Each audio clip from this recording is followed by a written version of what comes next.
Você vai assistir agora a mais um programa da TV Executiva Embratel.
Senhoras e senhores, um bom dia a todos. Dos estúdios da TV Cultura de São Paulo, iniciamos mais um evento promovido pela Secretaria da Educação em parceria com a Secretaria Estadual da Saúde. Essa teleconferência preparatória para profissionais de saúde e educação tem o objetivo de orientar e instruir os professores sobre as atividades a serem conduzidas no próximo dia 26 de novembro, quando teremos o encontro sobre DST, AIDS e gravidez precoce. Estamos sendo captados por 143 delegacias de ensino em todo o estado e estaremos no ar via Embratel até às 10 horas e 30 minutos. Lembramos que sua participação é muito importante. Faça suas perguntas e coloque suas dúvidas. Nossas atendentes estão à sua disposição. Desde já, você pode ligar para os números. Os telefones à sua disposição são 861-1618 e 861-1584. O número do fax, 874-3454. Lembrando que o prefixo de São Paulo é 011. Compondo a nossa mesa, contamos com a presença do secretário de Estado da Saúde, Dr. José da Silva Guedes. Representando a Secretaria de Estado da Educação, a secretária de Estado, professora Rose Neubauer, estará também presente conosco, compondo a mesa, o diretor técnico da Fundação para o Desenvolvimento da Educação, FDE, professor Hubert Alqueres. Temos também a participação do secretário municipal de saúde de Sorocaba e membro do Conselho de Secretários Municipais de Saúde do Estado de São Paulo, Dr. Vitor Lippe. O coordenador do Centro de Referência e Tratamento da AIDS, Dr. Arthur Kalischmann. A coordenadora do Programa de Adolescentes da Secretaria de Estado da Saúde, doutora Albertina Takeuchi, e contamos ainda com a presença do gerente do projeto Prevenção Também Se Ensina, da FDE, professor Devanil Tosi.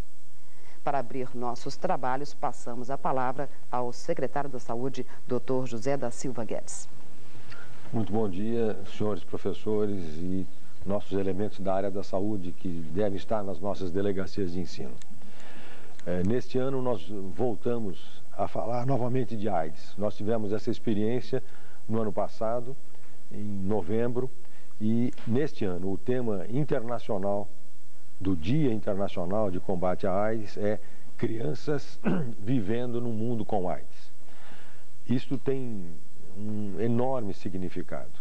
Isso mostra que é crescente no mundo o número de crianças contaminadas pela AIDS e isto se deve, dentre outras coisas, a um aumento na transmissão da AIDS devido ao uso de drogas injetáveis, levando a uma maior contaminação das mulheres e, portanto, o nascimento de crianças infectadas.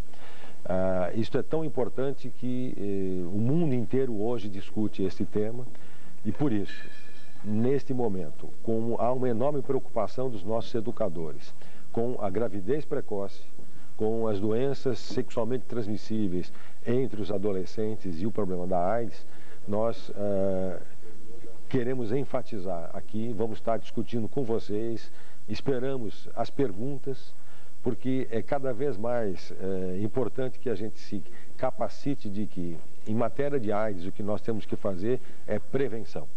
Eu estive há 2 dias abrindo um seminário sobre AIDS na criança. E o pessoal convidou gente do mundo inteiro, especialistas do mundo inteiro, estavam todos muito contentes sobre os progressos que eles estão alcançando no tratamento das crianças com AIDS.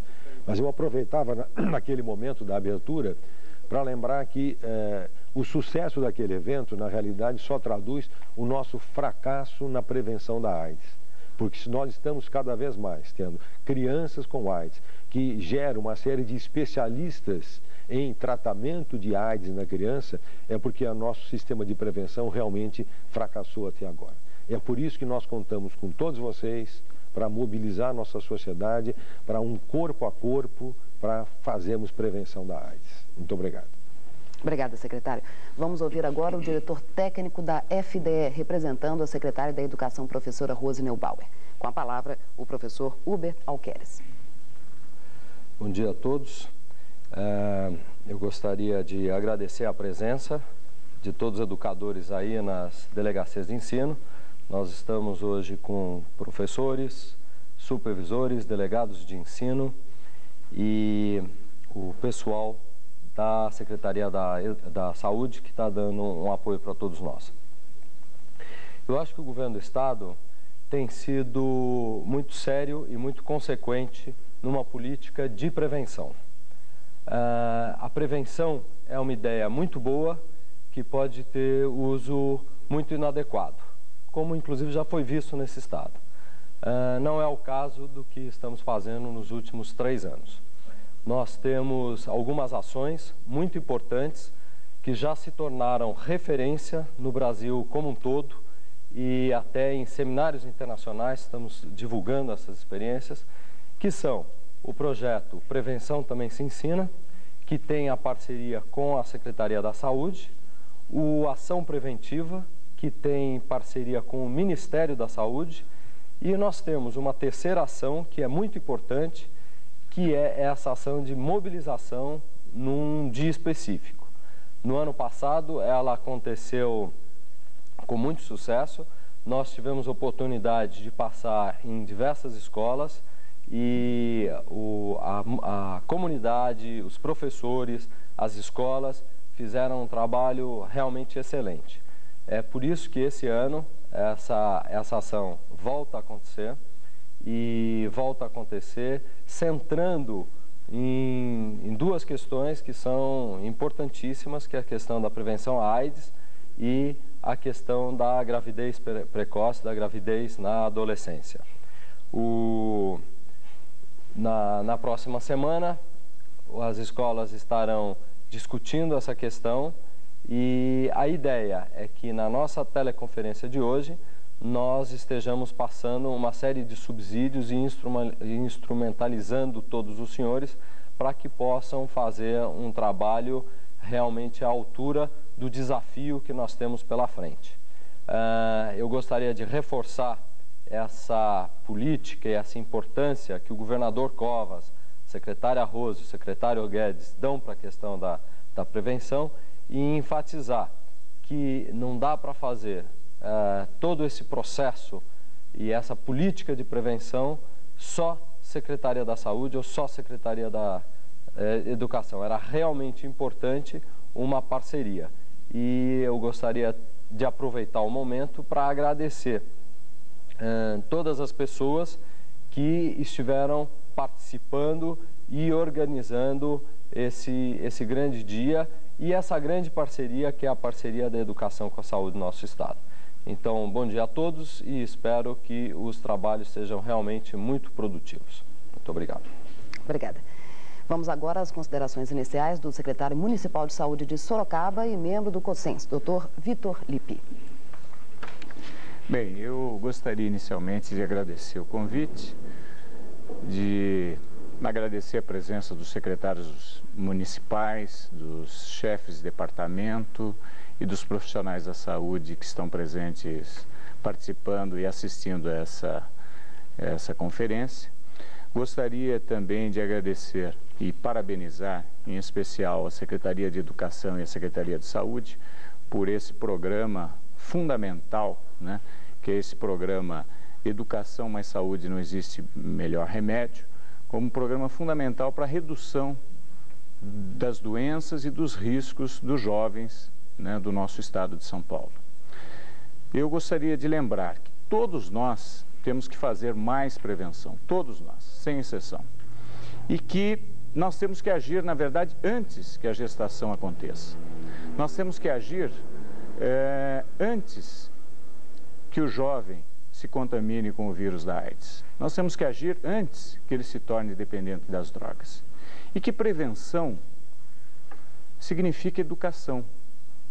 E que a educação, né, quer dizer, o local mais adequado, mais fácil, né, mais oportuno de se fazer a educação é na escola. E o nosso apelo, então, como secretário municipal da saúde, é que os profissionais da saúde ocupem a escola, que participem ativamente, que promovam essa parceria da forma mais integral possível. Que nós aproveitemos essa oportunidade ímpar, né, nessa etapa, né, que é essencial. Então, nós não podemos perder essa oportunidade, porque a responsabilidade é de todos nós, profissionais da saúde e da educação, no futuro dos nossos jovens. E nós esperamos, então, que essa parceria, né, possa efetivamente, né, com essa discussão, com essa participação, nós possamos garantir um futuro mais saudável para os nossos jovens. Como você vê, a sua participação é muito importante. Faça a sua pergunta, tire suas dúvidas. Os números que estão à sua disposição. Telefone 861-1618 e 861-1584 ou através do fax 874-3454.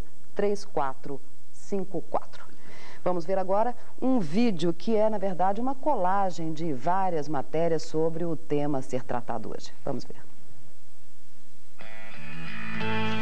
Estes jovens tinham poucos anos de vida quando surgiu o vírus da AIDS em 81.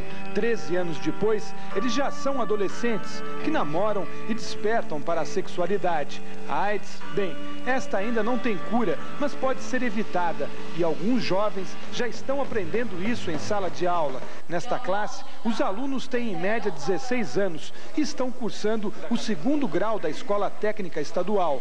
Sem preconceitos, hoje, eles tiraram suas dúvidas sobre como evitar a contaminação da AIDS numa relação sexual.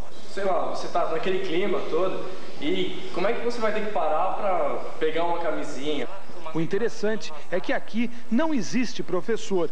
O curso é dado por uma estudante de um outro colégio que trabalha como voluntária da APTA, Associação para a Prevenção e Tratamento da AIDS. Sobrem a camisinha para ver do lado que vocês vão ter que desenrolar. E a pessoa aprende bastante, ela não fica inibida de estar falando dos seus problemas, né? De como tá lidando com o preservativo. Então é isso que a gente ensina e é um modo bem prático de estar ensinando e eles aprendem. Meio sem jeito, Tatiana, de 17 anos, confessa que nunca teve relação sexual, mas como outros colegas, tem o hábito de levar o preservativo dentro da bolsa. Você já usou alguma vez? Não. Se precisar e o parceiro não quiser? Não vai acontecer. Nunca transei, sou virgem, e eu acho que a primeira vez, pelo menos para mim, vai ter que ser um negócio legal, bem arrumado.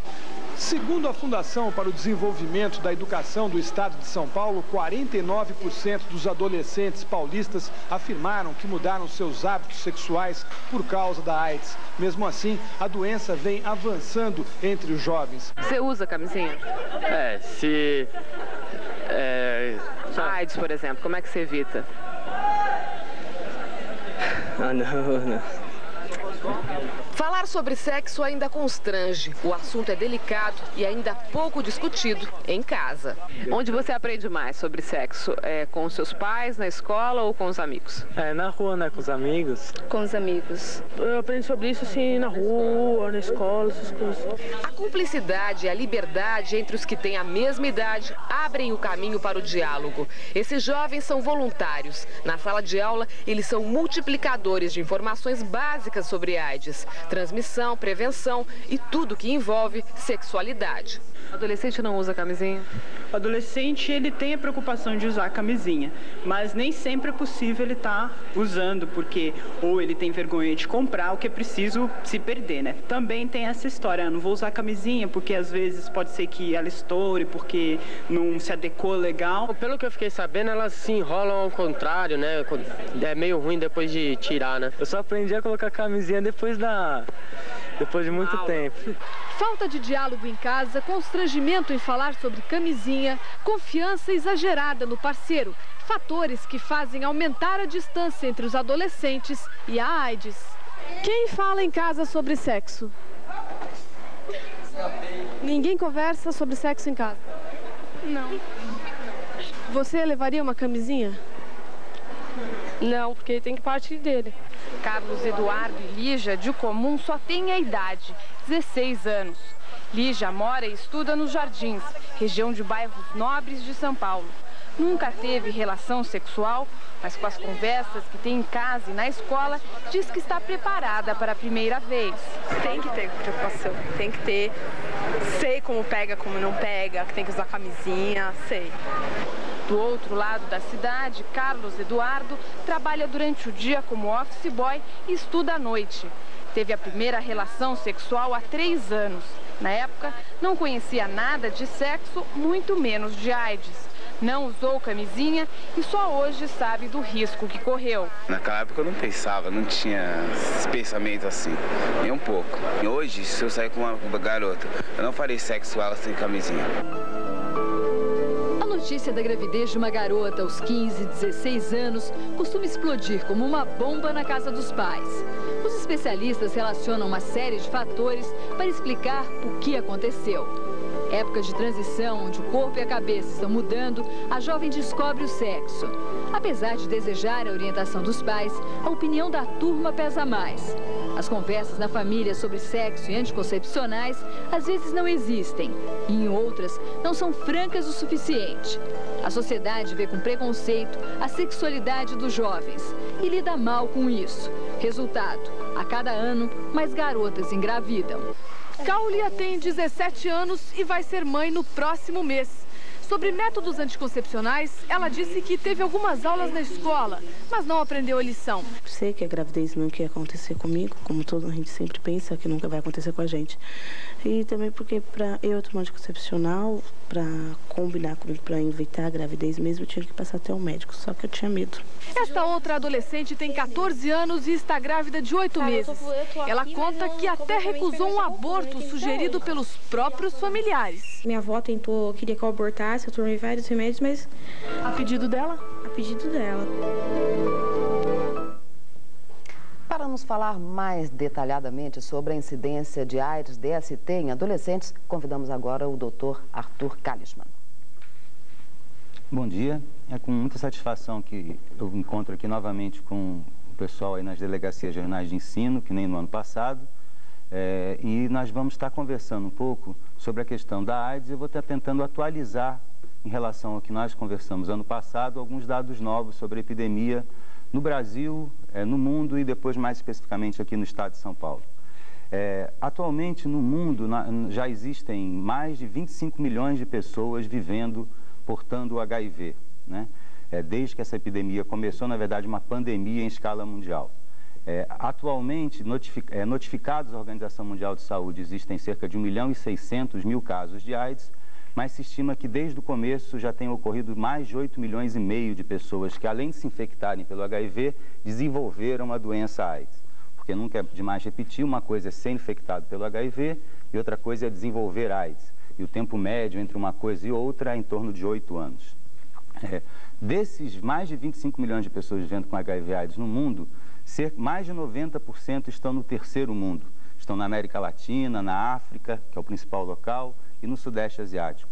Isso mostra claramente, se a gente pôr no mapa, a relação norte e sul, ou seja, o mundo desenvolvido e subdesenvolvido.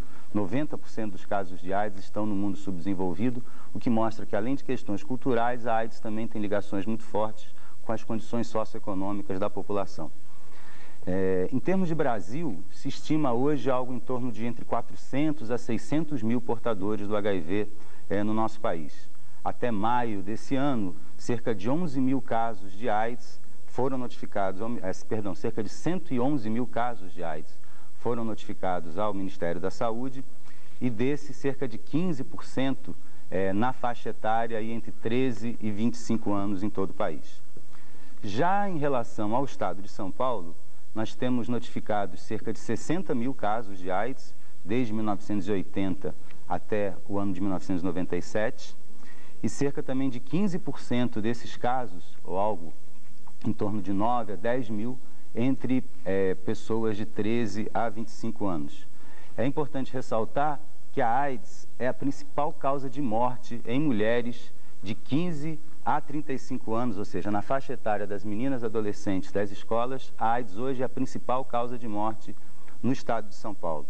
E entre os rapazes, também a partir dessa idade, a AIDS é a segunda principal causa de morte, perdendo apenas para a questão da violência, os homicídios no nosso estado. Isso ressalta, sem dúvida nenhuma, a relevância, a importância, o impacto que a AIDS tem na população adolescente no Brasil e particularmente no estado de São Paulo. É bem verdade que, mais recentemente, nós temos tido boas notícias em relação à mortalidade por AIDS, os novos medicamentos, a terapia combinada tem mostrado resultado, nós temos tido uma queda, uma diminuição no número de mortes por AIDS, mas como o secretário, Dr. Guedes, já frisou, não vai ser nenhum comprimido que vai resolver essa questão da epidemia. A prevenção continua sendo e sempre será a principal arma que a gente tem para se contrapor e para se proteger em relação à infecção pelo HIV. Eu vou estar agora mostrando para vocês alguns gráficos e que eu vou tentar ser bastante didático para explicar as várias linhas que aparecem. Eu espero que eu tenha sorte e sucesso e que me faça entender em relação ao que vocês vão estar vendo agora. O primeiro gráfico que nós vamos estar mostrando, ele diz respeito a como tem evoluído, já está na tela para vocês, como tem evoluído no decorrer dos vários anos, aí, de 82 a 95, as diversas situações de risco, as várias formas de infecção na epidemia aqui no estado de São Paulo. Primeiro, nesse primeiro gráfico, do conjunto dos 60 mil casos que eu havia falado. Nós podemos ver que até o ano de 86, predominavam casos associados a homens que fazem sexo com homens, homossexuais masculinos ou bissexuais masculinos, e nesse período a gente tinha aí uma relação de 38 casos entre homens para um caso entre mulheres. A partir de 87 a gente começa a ver a subida daquela linha verde ali, que vai subindo até mais ou menos o ano de 93, então começa a cair, se mostrando como a principal situação de risco para a infecção no estado, que é o uso de drogas injetáveis. É a linha verde que sobe de forma importante a partir de 1986, 87.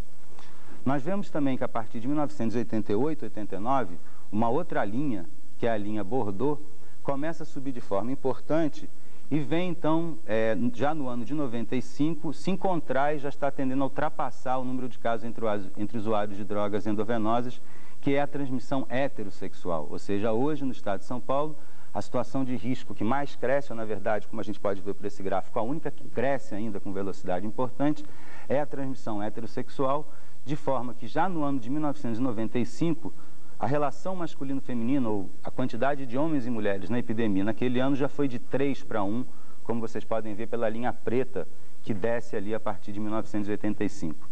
No que diz respeito aos casos associados à transmissão vertical, que é uma linha marrom subindo ali embaixo, a gente vê o aumento crescente da transmissão vertical associado ao crescimento da infecção entre mulheres, o que leva automaticamente, infelizmente, ao aumento do caso das crianças que podem nascer infectadas. E, por fim, a linha azul, que corre mais embaixo, mostrando as infecções associadas à hemofilia ou transfusão, a questão do sangue contaminado, que nesse momento no estado de São Paulo vem apresentando uma queda devido ao controle do sangue no nosso estado já desde 1988. Nós vamos agora ver um segundo gráfico que é semelhante a esse primeiro, só que tratando especificamente da população de 13 a 25 anos com AIDS. E por que até 25 anos? Porque a gente sabe, como eu disse no começo, que entre a infecção pelo HIV e o desenvolvimento de doença AIDS, nós estamos falando agora de casos notificados de AIDS, pode-se decorrer um tempo médio de 8 a 10 anos. Portanto, os casos de AIDS que surgem entre 20 e 25 anos, uma grande porcentagem deles foram infecções que ocorreram ainda antes dos 20 anos ou, portanto, na adolescência. Portanto, todos os gráficos que eu vou estar mostrando agora e os dados que nós vamos estar trabalhando dizem respeito aos casos de AIDS em São Paulo em pessoas de 13 até 25 anos. Esse segundo gráfico é semelhante ao que a gente viu anteriormente, só que, então, para a população de 13 a 25 anos, e a gente vê que, diferentemente da situação de todos os casos de AIDS no estado, entre os adolescentes, a gente vê a partir até 85, 86, o predomínio da linhazinha lilás, que é a prática homo, e a linhazinha azul, que é a prática bissexual masculina, mas já em 86 a gente pode ver uma subida muito grande da linha verde, que é relativa ao uso de drogas injetáveis. Se vocês se lembram do outro gráfico, nessa faixa etária, então, o uso de drogas injetáveis tem um impacto muito maior até do que no conjunto dos casos da epidemia. Também como no conjunto dos casos da epidemia, se a gente acompanhar a linha lilás e a linhazinha azul, referente aos homens que fazem sexo com homens e se infectaram dessa maneira, nós temos uma tendência de queda a partir, então, de 1990, 91, tanto entre os casos entre homo como entre bissexuais. E a gente vê aquela linha marrom subindo ali, subindo de forma importante até 93, tendendo a uma estabilização até 95, que é a linha que representa a transmissão heterossexual, mas em 96, embora o dado não esteja mostrado no gráfico, essa linha representando a transmissão heterossexual já volta a subir novamente e já atinge, no mínimo, os valores que ela tinha chegado em 93. E uma coisa muito importante nesse gráfico que a gente pode ver é a relação masculino-feminino, que para o ano de 95 é de 2:1. Ou seja, no total de casos de AIDS, a relação masculino-feminino em 95 foi de 3:1 e nessa faixa etária a relação masculino-feminino foi de 2:1. Ou seja, na população adolescente o impacto da AIDS entre as mulheres ainda é maior do que no conjunto das pessoas afetadas pela epidemia. Nós vamos ver agora um gráfico que mostra como está sendo a evolução das várias situações de risco em adolescentes do sexo masculino, ou seja, os meninos aí, ou já homens, rapazes, de 13 a 25 anos. O que a gente pode ver é uma participação muito importante do uso de drogas injetáveis, que é essa linha verde, que sobe de forma importante a partir de 1986, atinge um pico em 1991 e de lá para cá vem, sem dúvida, apresentando uma tendência de diminuição e de queda nos casos entre adolescentes do sexo masculino até 25 anos. A gente vê que a linha lilás e a linha azul clarinha e a linha marrom, que representam a prática homo e bissexual, tem uma tendência de aumento até 1992 e depois também vem apresentando uma tendência de queda. E nós temos a linhazinha azul, que a gente vê que começa a subir ali a partir de 90, ultrapassa a prática homossexual em 1993 e se refere à transmissão heterossexual entre meninos ou entre rapazes aí de 13 a 25 anos de idade no estado de São Paulo. E também vale a pena reforçar, embora não esteja mostrando no gráfico, essa linha que representa a transmissão heterossexual apresenta uma tendência de subida de 1995 para 1996. No que diz respeito a transmissões associadas à hemofilia ou transfusão, como no total de casos, a gente tem tido uma tendência de diminuição devido ao controle de sangue no nosso estado. O próximo gráfico que nós vamos estar observando é semelhante a esse anterior, só que dizendo respeito especificamente às meninas ou às mulheres entre 13 e 25 anos de idade, dando conta também de como se deu a dinâmica, ou como vem se dando a dinâmica da transmissão nessa população. Como nós podemos ver, a linha verde representa a transmissão associada ao uso de drogas injetáveis, que na década de 80 e até o comecinho da década de 90, foi a principal situação de risco entre as meninas ou entre as mulheres de 13 a 25 anos. O uso de drogas injetáveis foi a principal situação de risco até 1991, quando a gente vê, então, a outra linha que cresce de forma bastante importante, que é a transmissão heterossexual. A transmissão heterossexual, então, passa a ser a principal situação de risco para as meninas ou para as mulheres nessa faixa etária a partir de 1992, e é importante ressaltar que, embora não esteja mostrado no gráfico, de 95 para 96, a transmissão heterossexual entre as meninas volta a subir e atinge os mesmos níveis ou um pouco mais do que aqueles em 93.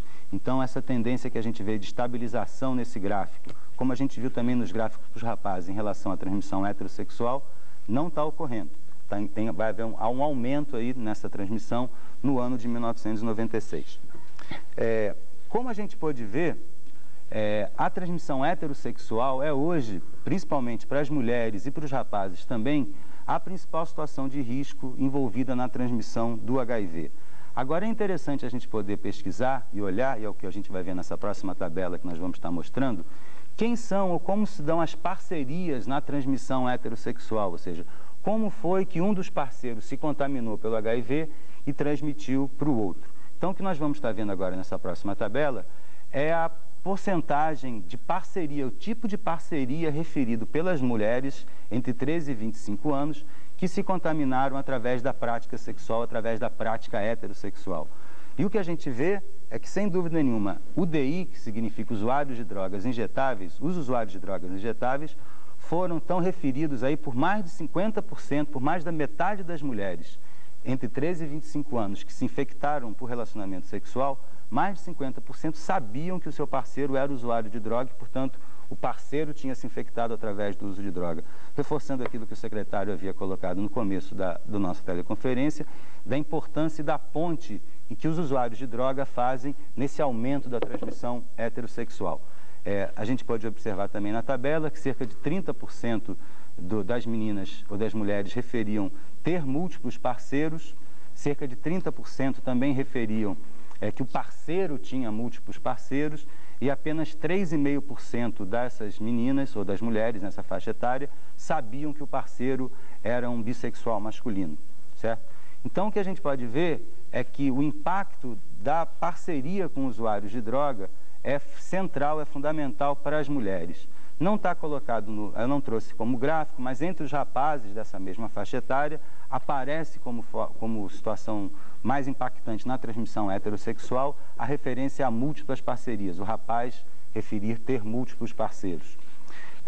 Como conclusão, a gente pode ver que o aumento da AIDS, né, nessa faixa etária está intimamente relacionado ao uso de drogas e à transmissão heterossexual.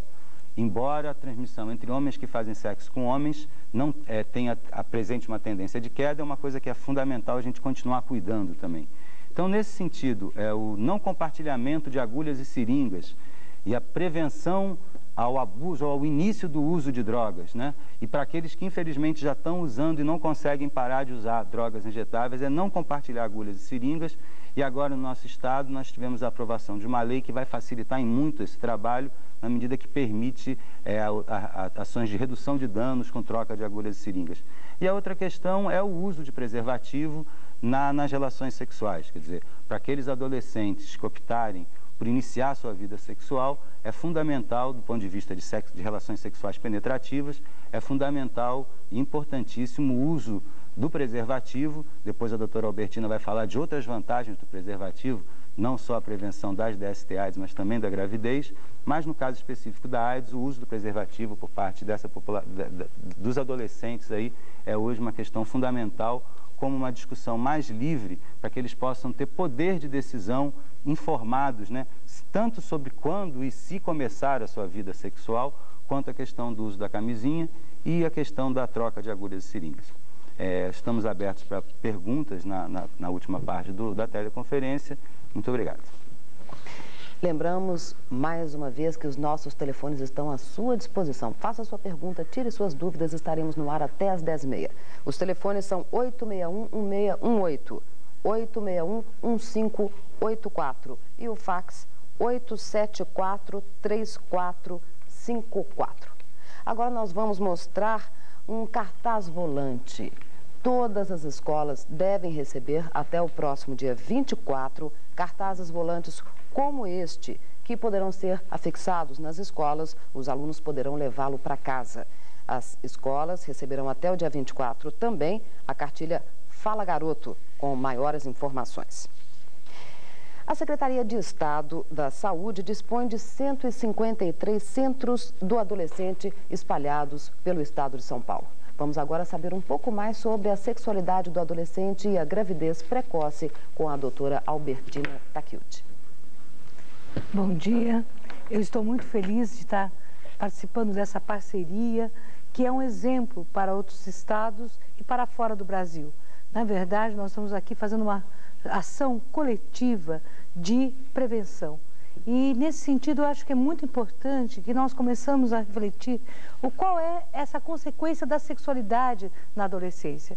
Em primeiro lugar, é preciso lembrar que nós temos hoje 1 milhão de adolescentes que engravidam por ano no Brasil.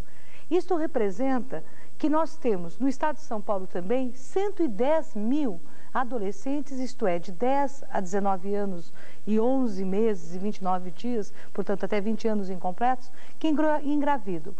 Na verdade, são 300 meninas que engravidam por dia no estado de São Paulo. Esse número é preciso ficar muito claro na nossa cabeça. Por outro lado, o aumento da gravidez está ocorrendo antes dos 15 anos. E quem engravida não fica imunizado, volta a engravidar, porque ao contrário do que possa parecer, quem engravida não se fortalece, não aprende a lição. Pelo contrário, fica frágil e volta a engravidar porque não consegue adquirir mecanismos que o transformem em agente de prevenção, até de explicar que esse não é o caminho natural na adolescência. Outra coisa importante, nós sabemos que as relações sexuais estão acontecendo em média entre os adolescentes em torno de 15 a 16 anos e que a gravidez está aumentando em todas as classes sociais, na classe média, na classe alta, na classe menos favorecida. E por outro lado, a primeira relação sexual está ocorrendo nos primeiros 6 meses de namoro.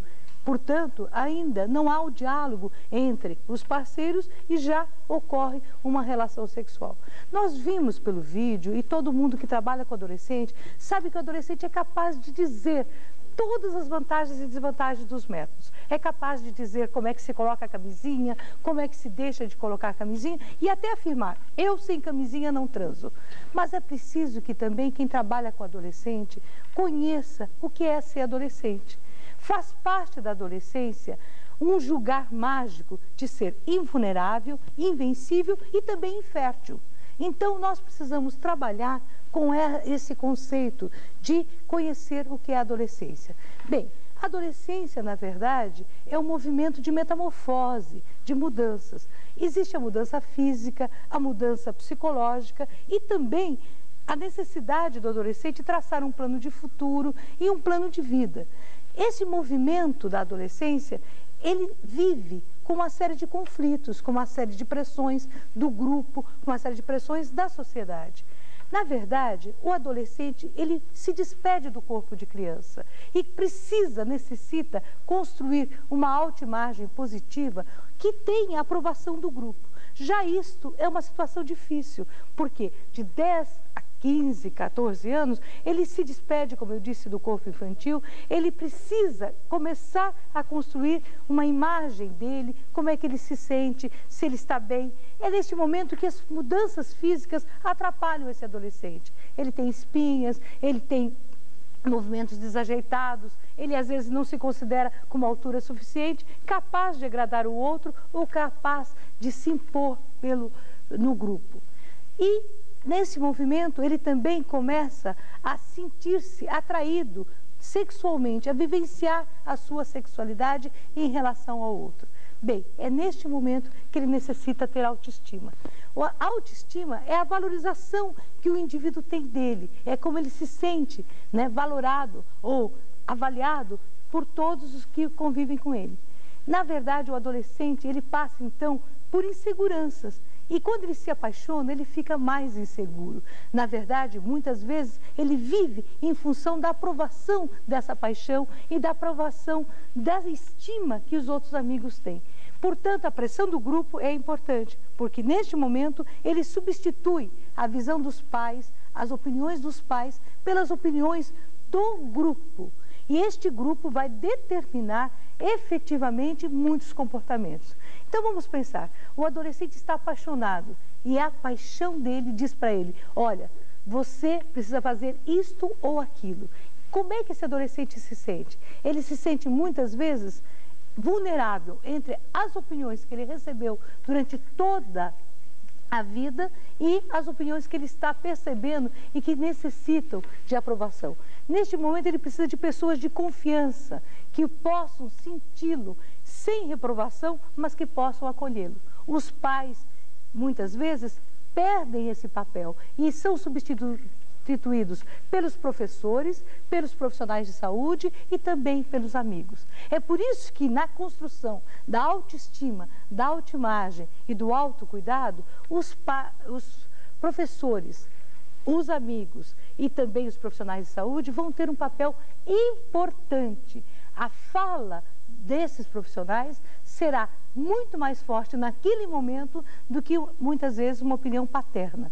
Quero deixar bem clara esta atitude, porque faz parte da adolescência substituir temporariamente as opiniões dos pais pelas opiniões externas, que são as figuras que ele começa a idealizar. Bem, o adolescente, embora conhecendo os métodos anticoncepcionais, embora sabendo as vantagens e desvantagens da camisinha, para que ele possa usar essa camisinha, ou para que ela, adolescente, possa se prevenir e adiar essa atividade sexual, é preciso que ela se sinta segura e tranquila em relação à sua própria autoimagem, à sua própria autoestima. Para isso, é preciso que haja uma série de movimentos na escola, na família e na sociedade, atividades grupais, atividades de sociabilização, onde o adolescente exercite essa possibilidade de negociação e de parceria. Porque, senão, embora ela conheça os métodos, embora ela saiba da camisinha, ela não terá atitude positiva, nem ele, nem o adolescente, terá segurança para usar e exigir o uso da camisinha. Bem, por outro lado, nós falamos muito do aumento de AIDS. Adolescente não acredita que o seu parceiro limpinho e cheiroso, ou a sua parceira, aquele objeto de amor primeiro, possa ter AIDS. A AIDS é invisível para o adolescente. A adolescente não acredita também que é possível engravidar numa primeira relação. A adolescente muitas vezes pensa, mas como? Eu acabei de menstruar, a primeira vez não engravida. Ou então, o adolescente diz assim, eu consigo evitar a gravidez. Mas foi tão rápida essa relação, como é que é possível que você tenha engravidado? Então, a adolescente, ela engravida, o adolescente engravida alguma menina porque não acredita que isso possa acontecer, embora saiba dissertar sobre a concepção e a anticoncepção. Por outro lado, a oferta das drogas, como um mundo mágico, também, na verdade, vão fazer situações de risco e de desafios. Então, nós vamos ter a vulnerabilidade do adolescente, a vulnerabilidade que vai em relação ao desafio da sua sexualidade, da oferta de drogas e também dos enfrentamentos que esse adolescente vai ter. Muitas vezes, para ser aceito no grupo, o adolescente faz comportamentos que mesmo ele não aceita, mas naquele momento a autoestima, a aprovação do grupo é fundamental. Realmente dissertar sobre os riscos físicos da gravidez, nós poderíamos pensar que o adolescente está despreparado fisicamente para uma gravidez, mas considero que um atendimento médico adequado pode minimizar a questão dos riscos físicos de uma gravidez, mas os riscos psicológicos e sociais de uma gravidez precoce, esses não são minimizados. Uma gravidez interrompe efetivamente o futuro dessa adolescente. É uma adolescente que está passando ainda o seu ritual de passagem.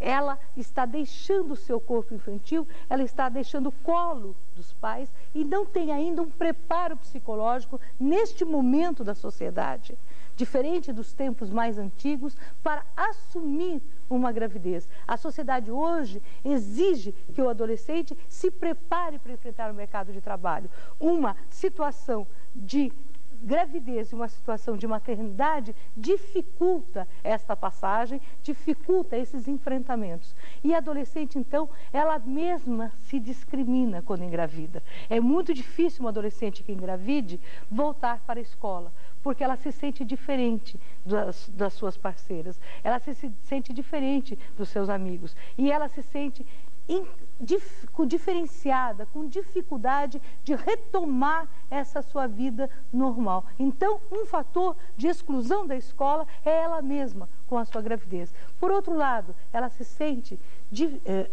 diferente também em relação à família. E mais ainda, se ocorre um casamento, esse casamento tem bases frágeis, porque ainda ela não tem noção de que esse é o novo caminho de assumir um casamento.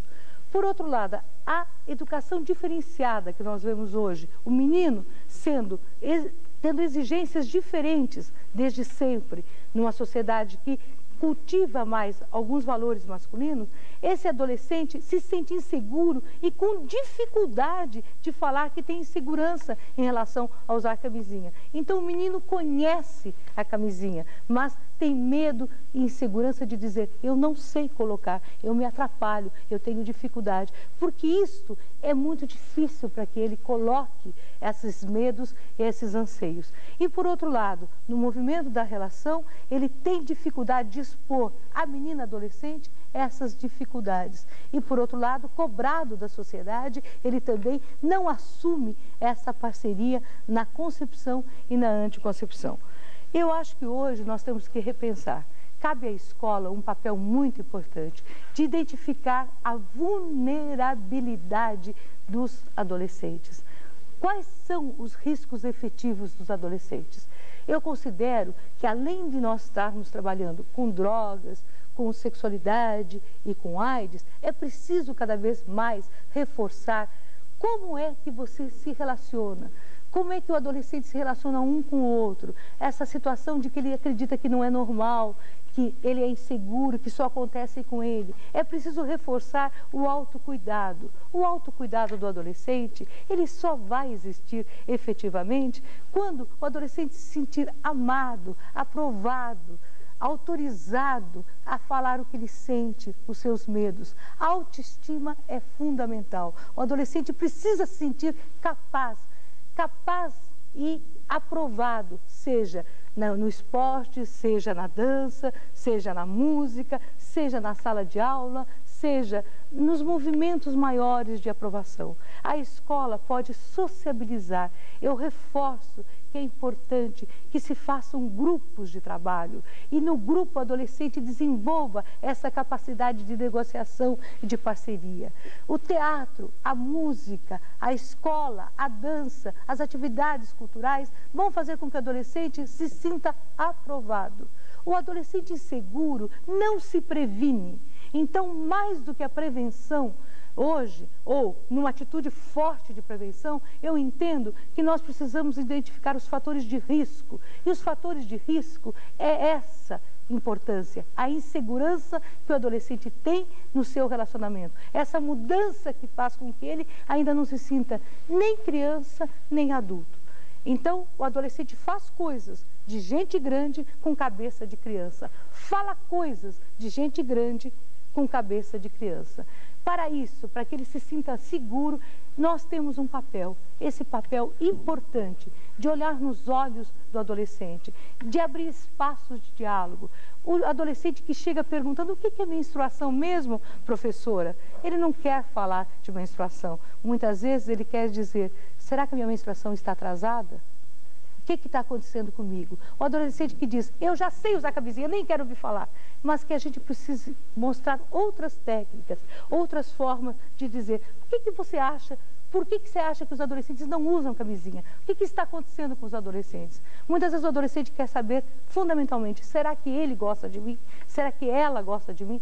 E através desse diálogo, nós procurarmos estabelecer coisas maiores. É preciso que nós façamos um desenvolvimento psicológico do adolescente. O completo desenvolvimento que vai fazer com que o adolescente possa ter um plano de vida e depois ele possa ter um projeto de futuro. Adolescente que não tem projeto de futuro, ele vive um presente de drogas e de sexualidade sem cuidado. Adolescente que não tem projeto de futuro, entende que o projeto de futuro imediato pode ser o papel de ser mãe.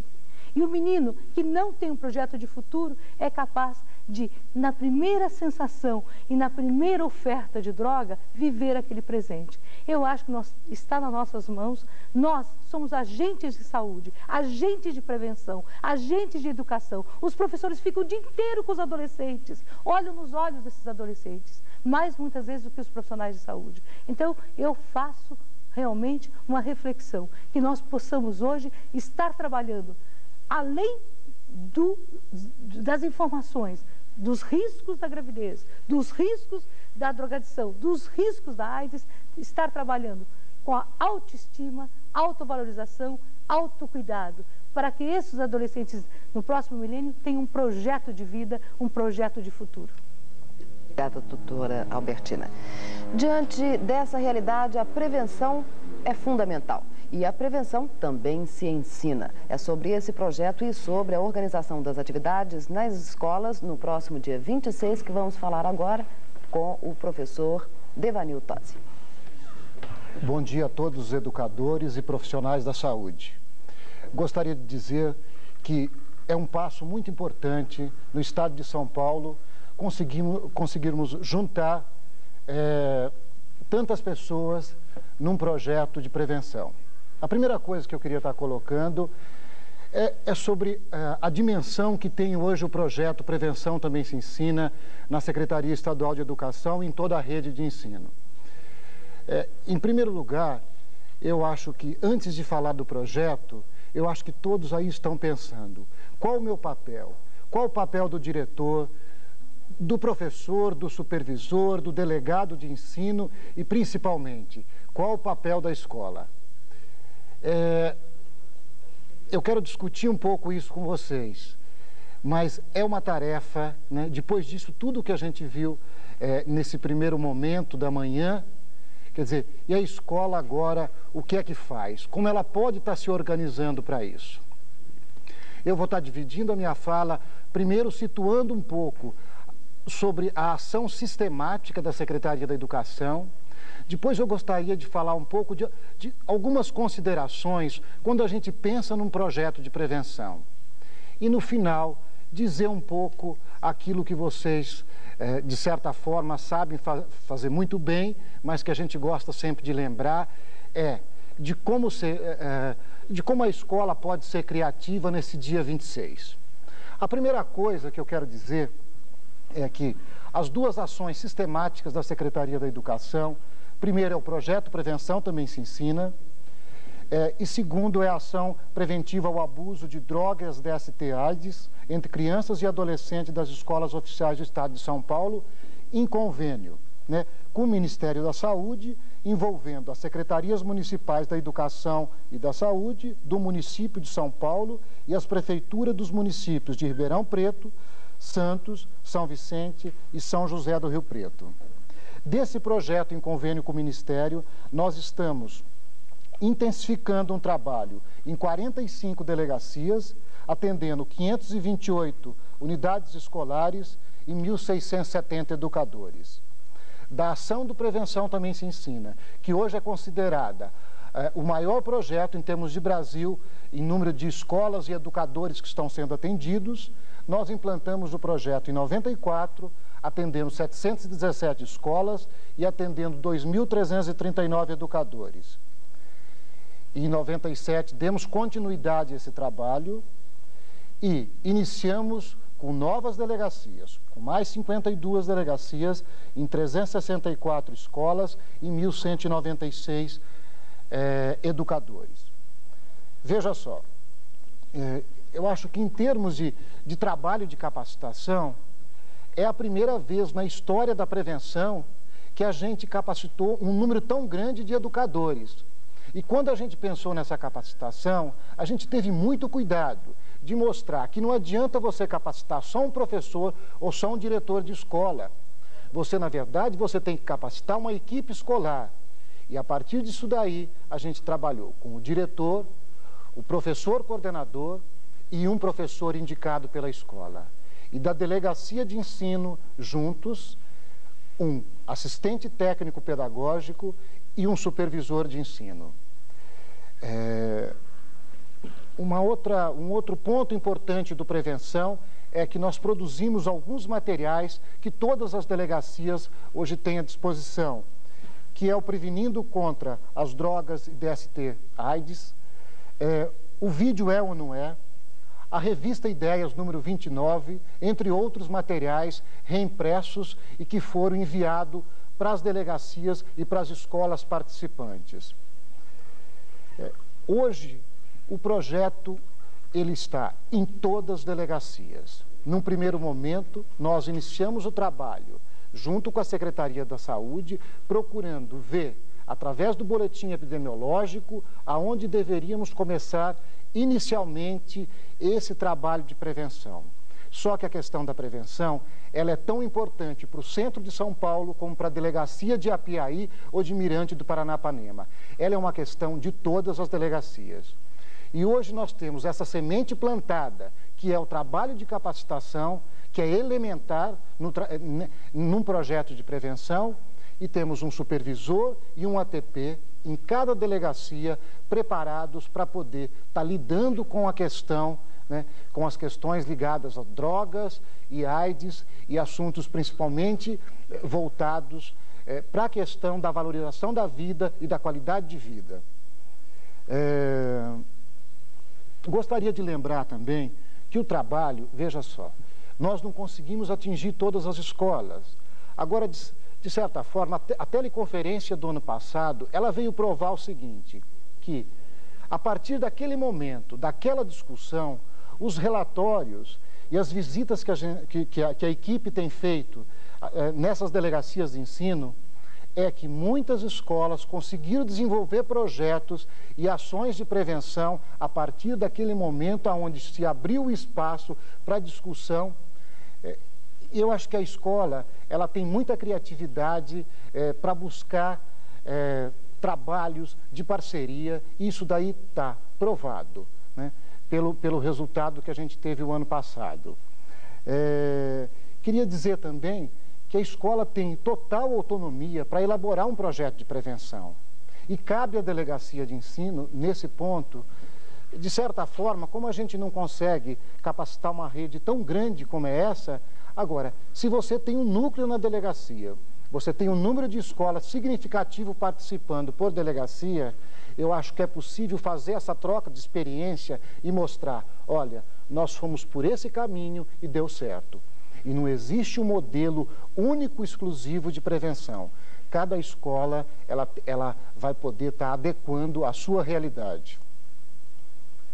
Agora, quando se pensa em prevenção, a gente tem que levar em conta algumas questões. Uma primeira é aqui. Deve-se procurar a participação de todos os segmentos da comunidade escolar. É uma tarefa que nem sempre é fácil articular. Pais, alunos, equipe de direção, funcionário e todos os professores. A escola precisa ter clareza de que muitas pessoas têm dificuldades para falar de suas dúvidas. Então, é importante criar estratégias de acolhimento, não só dessas pessoas mais tímidas, mas também daquelas pessoas com ideias absolutamente radicais e preconceituosas. Quer dizer, se a gente não conta com essas pessoas também, como é que a gente vai ficar? Nós vamos ficar, a escola vai ficar o quê? Ela só com uma posição? Não, é importante criar essas estratégias. E gostaria de lembrar também, e isso daí é pensando na escola como um núcleo rico, capaz. Toda escola tem um grupo de vanguarda, seja ele de professores, de alunos e de pais. Quando se fala em prevenção, que está mexendo com a vida de todas as pessoas, com a minha vida, com a vida do professor, com a vida do adolescente, com a vida do pai, eu acho que quando você consegue mobilizar isso daí, você tem um interesse maior em se pensar em projeto de prevenção. E a gente tem essas pessoas na escola para poder mobilizar esse tipo de trabalho. A outra coisa que é importantíssima é um pouco o exemplo que a gente está fazendo aqui enquanto Secretaria da Saúde e Secretaria da Educação, que é diagnosticar que tipo de trabalho já foi feito na região e articular parcerias. Veja só, a demanda social é muito grande. Nós não vamos conseguir, enquanto educadores, sozinhos fazer um trabalho. Então, veja só, tem trabalhos já realizados, ninguém está falando aquele trabalho não serve, o prevenção é o melhor. Não, tem trabalhos excelentes que organizações não governamentais estão fazendo nas regiões. Então, é importante estar contando com essas parcerias, afinar essas parcerias. Um outro dado é recorrer ao boletim epidemiológico da saúde para uma análise da situação local. Eu estou partindo de onde? Qual é a situação da minha região? Qual é a situação em São José dos Campos ou a situação em Miracatu? Então, eu tenho que ter um conhecimento para eu efetivar uma ação. A elaboração do projeto deverá acolher as diversidades culturais de cada região. Os materiais de apoio ao trabalho de educação preventiva devem ser analisados pela equipe escolar de forma criteriosa para que não ocorram informações imprecisas, alarmistas e preconceituosas. Não são todos os materiais que estão disponíveis, que se discute a questão das drogas, da adolescência, da sexualidade, que são materiais de qualidade. A escola precisa ter um filtro para ela saber o que ela está colocando à disposição das pessoas. O trabalho preventivo deve ser pensado como uma ação sistemática. Mesmo que mude o diretor, o professor, o aluno vai embora da escola. O projeto precisa ser enraizado de uma forma para que não ocorra descontinuidade. Então, veja só, eu não posso articular um projeto independente do projeto da escola, do projeto pedagógico da escola. Qual o horizonte de toda a escola? É o seu projeto pedagógico, o seu projeto educacional. Se isso não estiver articulado, o que acontece? Qualquer mudança, o projeto ele desaparece. E está provado que nós não conseguimos fazer, a mudança de comportamento não é do dia para a noite. Nós temos que ter estratégias de curto, médio e longo prazo para a gente poder estar lidando com a questão da prevenção. Outro ponto, que se encare a saúde como qualidade de vida. O papel da escola é desenvolver ações contínuas que propiciem aos alunos as condições necessárias para que façam escolhas consequentes, fortaleçam a sua identidade individual e social e participe mais ativamente da solução dos problemas a qual pertencem. A prevenção pela educação almeja mais formar do que informar.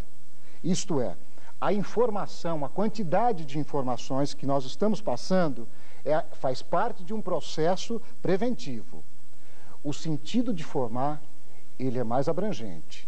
Leva em conta o jovem e o seu potencial socioafetivo, considerando sujeito ativo, participante, podendo alterar uma determinada realidade. Eu preciso ter essa crença no sujeito para que ele também tem condições de alterar o seu dia a dia, o seu mundo. O universo cultural do adolescente, seus desejos, sonhos, devem ser considerados para nos trabalhar com um adolescente ideal ou com um tipo de adolescente estereotipado de inconsequente ou irresponsável. O educador deve ter clareza que o seu papel é na formação e não no policiamento e não no tratamento. Lembramos aqui que campanhas, exibição de filmes, palestras com especialistas têm função restrita num trabalho de prevenção. Não que esse trabalho não é importante, não é isso. Agora, eu não posso acreditar que eu realmente vou desenvolver um projeto de prevenção quando apenas eu faço ações pontuais na escola.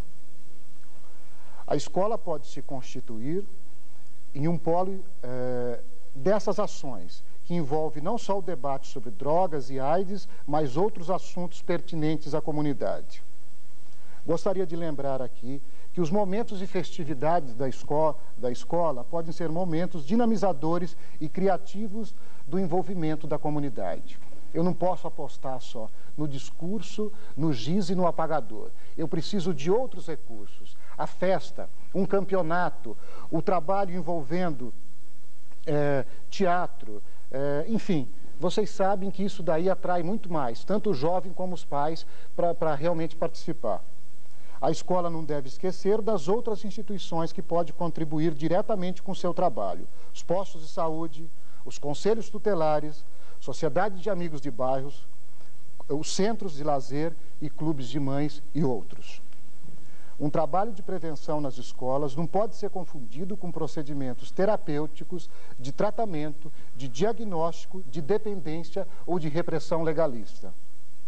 As propostas curriculares da Secretaria da Educação, sempre, apontam caminhos e temas que facilitam incorporar os conteúdos mais emergentes da sociedade atual em diferentes áreas do conhecimento. Todas as ações devem ser cuidadosamente avaliadas no contexto mais amplo da escola e no contexto específico da prevenção. Veja só, eu acho que a avaliação aí, ela é fundamental.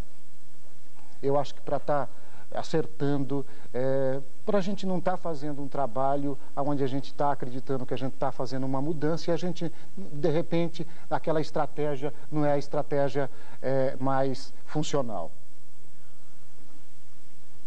No projeto de prevenção, é preciso ter em mente que a escola constitui-se um lugar de educação e formação no sentido mais amplo, afetivo, moral e social. Gostaria de estar dizendo, né, de uma coisa muito importante, que nós estamos dando continuidade a esse trabalho. De certa forma, o trabalho que nós iniciamos em 96, a gente está dando continuidade. E agora, entrando um pouco mais específico no trabalho do dia 26, o que é que a gente pode estar fazendo no dia 26?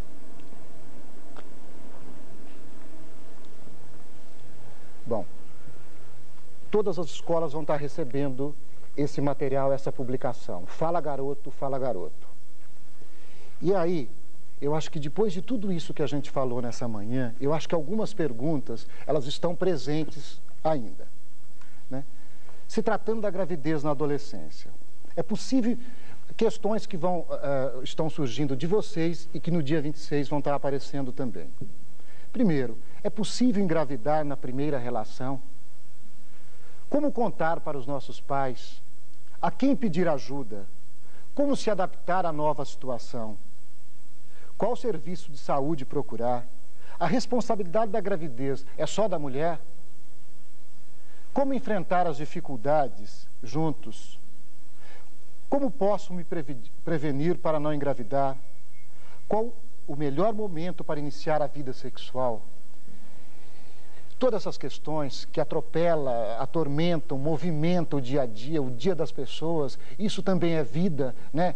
É o que está pulsando o tempo todo na cabeça do adolescente, na nossa vida. Eu acho que, de certa forma, essa cartilha, né, ela vai estar buscando algumas respostas sobre essas dúvidas que nós temos. Apesar de alguns julgarem que a discussão sobre a sexualidade está se tornando uma coisa normal, muitos jovens ainda sentem vergonha e medo de discutir esse assunto, né? Eu acho que aí nós podemos estar propondo nesse dia 26 o trabalho em grupo para que possa fortalecer essas pessoas que têm dificuldades para estar expondo as suas ideias, aquilo que pensa. Por outro lado, há meninas que preferem discutir esse assunto sem a presença dos meninos, que não ficam soltos na presença das meninas.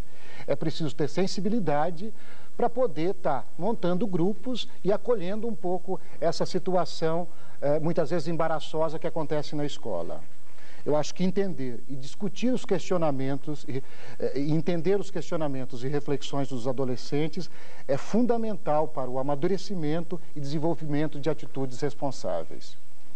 É importante que o educador tenha boa interação com o grupo e que apresente facilidade e disponibilidade afetiva para trabalhar com os adolescentes dentro do contexto da sexualidade. A escola, para o dia 26 de novembro, pode elencar uma série de atividades como trabalho em grupo, teatro, dança, criação de textos narrativos, dissertativos e poéticos, pesquisa com pessoas do bairro em diferentes faixas etárias e gênero, intervenções artísticas no pátio ou em outro lugar. Veja só, isso daí não é a gente que está direcionando. Isso foi a experiência que mostrou do ano passado. Foi surpreendente. Eu vou estar sendo injusto se eu for contar a experiência de um lugar ou de outro, porque foram coisas tão bem elaboradas que eu acho que a hora que você para pensar um pouco, né, trabalha junto com o adolescente, vocês vão estar encontrando estratégias para trabalhar nesse dia. Queria lembrar que também a teleconferência do ano passado mostrou que as experiências, né, quando a escola conseguiu articular bem com o jornal e a rádio local, acabou ajudando muito na divulgação, né, junto à população. Outras parcerias com a indústria e comércio local pode estar ajudando muito na elaboração de faixas, adesivos e outros materiais.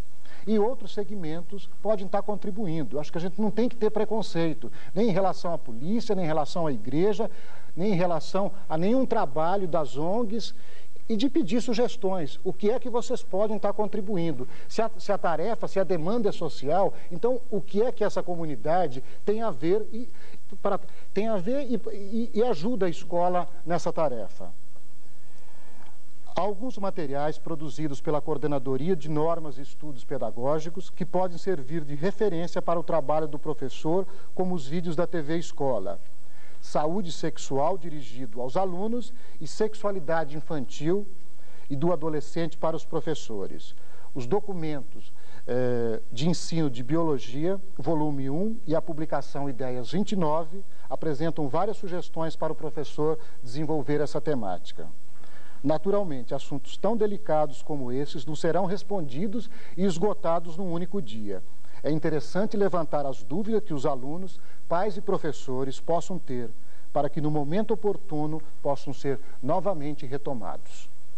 O essencial é buscar atividades criativas junto aos alunos para que eles não se sintam apenas objetos, mas participantes do processo de organização do dia 26. E eu acho que, para finalizar, cabe a nós, pais e educadores, proporcionar e manter um canal aberto com os adolescentes para conversarmos sobre a vida sexual, a escolha de métodos anticoncepcionais, a importância da qualidade e da responsabilidade dos relacionamentos afetivos, a fim de que o jovem reflita sobre as implicações de uma gravidez ou de uma relação desprevenida, fora de hora e sem planejamento. A nossa proposta é que, nesse dia, o adolescente perceba a sua sexualidade como um processo de corresponsabilidade, afeto e comprometimento com o outro através de informações adequadas, reflexões, mudanças de atitude e conscientização do seu projeto de vida. É sempre bom saber que podemos errar, falhar, vacilar a qualquer momento. Reconhecer os nossos limites pessoais também é um fator da maior importância, pois é que vai permitir que tenhamos humildade acerca do que sabemos de nós mesmos e do que nos habita sem autorização nesse mundo cheio de mistérios e segredos que é a nossa sexualidade. Conhecer os próprios limites, reconhecer a complexidade do tema e exercer o seu papel com dignidade é dessa maneira que o professor pode contribuir, que o educador pode contribuir, para que os alunos possam saber que sexo é natural, que pode dar prazer, mas que para que isso aconteça é preciso maturidade e responsabilidade. É isso que eu queria estar colocando para vocês e desejo um bom trabalho cheio de criatividade e alegria para o dia 26. Muito obrigado. Obrigada, professor. Lembramos que estaremos no ar até às 10h40 e os integrantes da mesa estão à disposição para tirar as suas dúvidas. Telefone, participe. Número do telefone 861-1618 e 861-1584. Temos também o fax 874-3454. Vamos ver agora um segundo vídeo com trechos de 3 documentários. Vulnerabilidade, Adolescente, Laços de Menina e Uma Vezinha Só.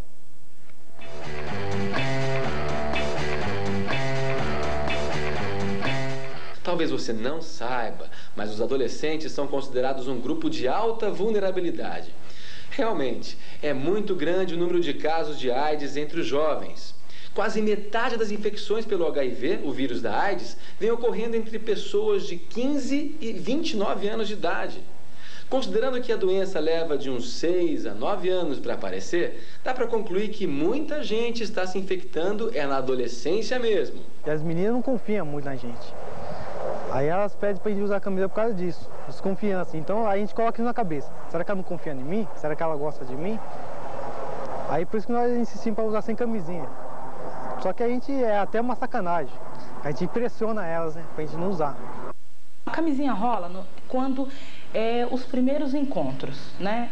São assim, a pessoa está se conhecendo, etc. e tal. Daí depois, eu acho muito difícil as pessoas manterem, sabe, sempre aquela posição. Porque daí envolve muitas coisas. Envolve o afeto que você cria pela pessoa, envolve o gostar, sabe, assim, aquela coisa de confiança. Poxa, se estamos usando camisinha é porque ainda não confia. É muito complicado, sabe, assim, eu mesmo... sabe, tem que, por exemplo, eu tenho um namorado que eu moro com ele e aí, poxa vida, é meio complicado estar sempre ali, sabe? O jovem sabe que tem que prevenir, sabe que tem que usar camisinha, sabe as coisas básicas, só que não sabe como agir. AIDS é uma doença mundialmente famosa aí. As prevenções são usar camisinha, né? Evitar as más companhias de droga, tudo mais aí. É isso aí, né? Não transar sem camisinha, não usar seringas usadas, né? O que me preocupa mais com a AIDS é ver se um emprego, garantir um emprego no futuro. É difícil. Criar uma família, tá muito difícil criar uma família com um emprego só. Poucas pessoas, acho que hoje em dia tem informação completa do que a AIDS traz, como trabalhar com as crianças, como a maioria vai lá para dar palestra. Né? Muita gente chega e começa a falar, a pessoa não tem, sabe, não consegue conversar, não consegue tirar as dúvidas, fica com vergonha, porque não é uma coisa assim fácil de tratar. A AIDS está aí, a AIDS mata, a AIDS pode atingir qualquer um, então por que vocês ficam sentados sem fazer nada? Claro que tem muita gente que faz, mas eu acho que assim, levanta, procura e vai atrás de alguma coisa para fazer, para não ficar só reclamando do mundo que tá, mas fazer alguma coisa para melhorar.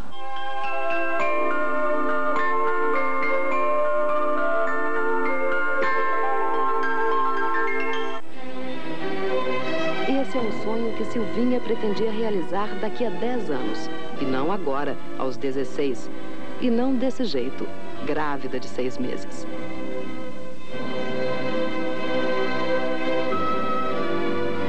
José Carlos foi praticamente o primeiro namorado. Eles começaram a se encontrar quando Silvinha estava saindo dos 14 anos e mal tinha se acostumado com a vida de adolescente. No primeiro dia eu fiquei desesperada, né? Que eu não sabia o que fazer, não sabia a reação dos meus pais, né? E tudo. Também que eu era muito nova pra ficar grávida, né? Aí eu fiquei super desesperada, né? Não sabia o que fazer. Então, foi que quando eu cheguei, né? E falei pra minha sogra, falei pro José Carlos e tudo, né?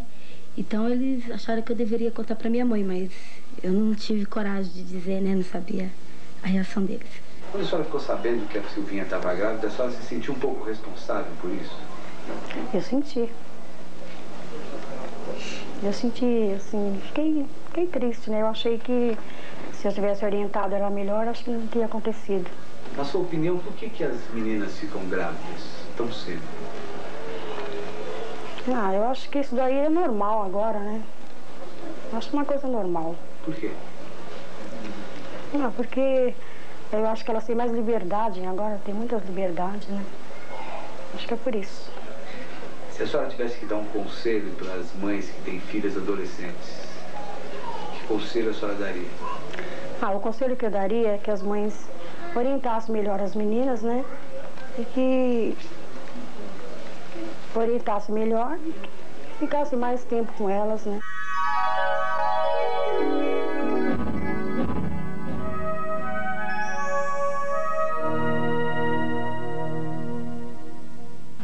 Aí, tio, vê pra mim 3 pacotes de camisinha.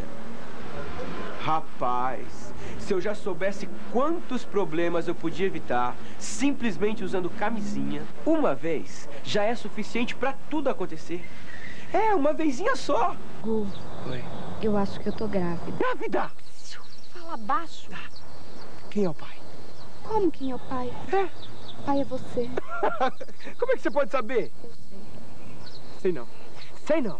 Bom, Naquela situação, eu como homem, tentei agir com calma e racionalmente. Ai, que droga! Grávida mesmo, com barriga, nenê, tudo? Já fiz o teste e deu positivo. Ai, meu Deus do céu! E agora? Hã? E agora? O que é que vai ser da minha vida? Como é que eu ia saber que a Tininha tinha entrado numa roubada com aquela história do remédio?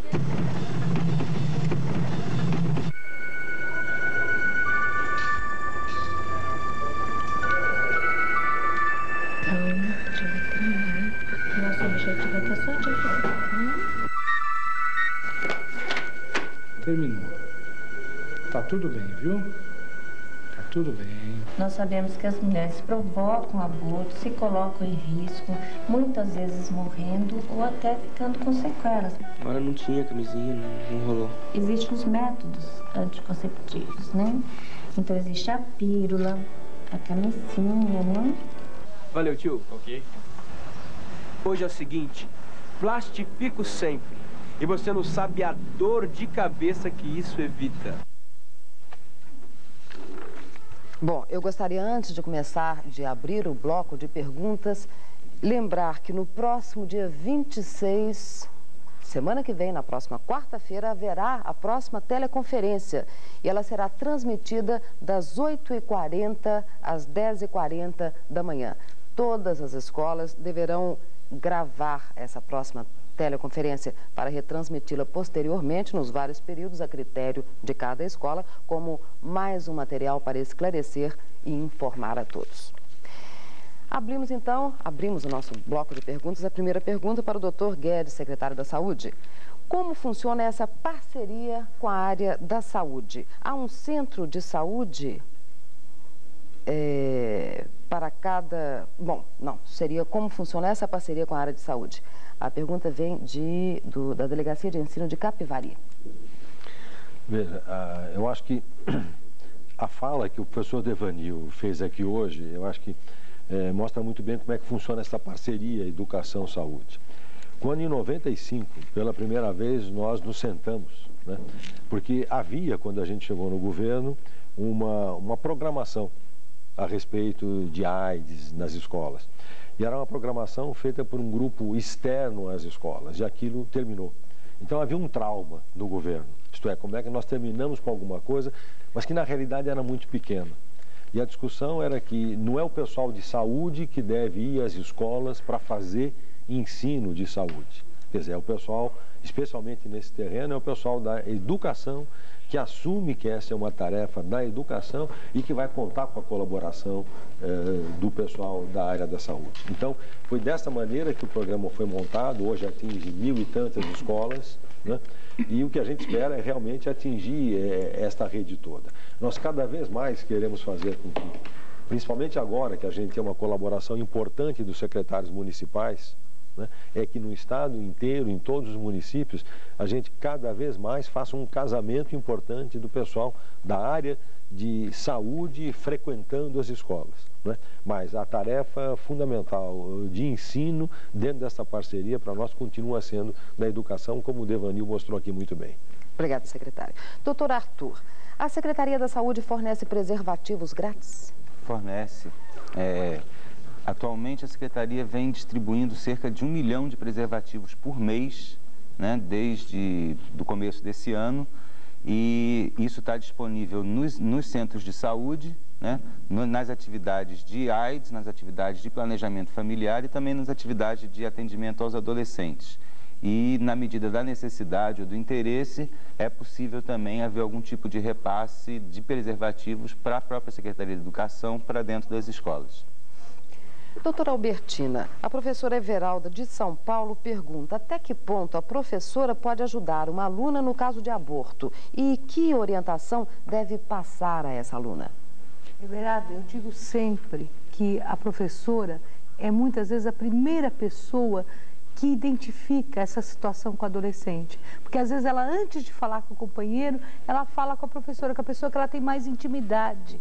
Então, veja, eu acho que é importante que, em primeiro lugar, você não ser censora nem ser juíza. Naquele momento, o adolescente precisa de acolhimento. Então, olhar no olho, nem que você não diga nada, abrace ou põe a mão no ombro dessa adolescente e depois busque, né, soluções do tipo, é uma situação de risco, ela precisa dividir com os pais essa situação e depois buscar um atendimento à saúde. É por isso que nós sempre dizemos que essa parceria é fundamental, porque o professor não dá conta, muitas vezes, nas situações de doenças e nas situações até do início de uma gravidez, até do início de uma relação sexual, sozinho da prevenção. Ele precisa dividir.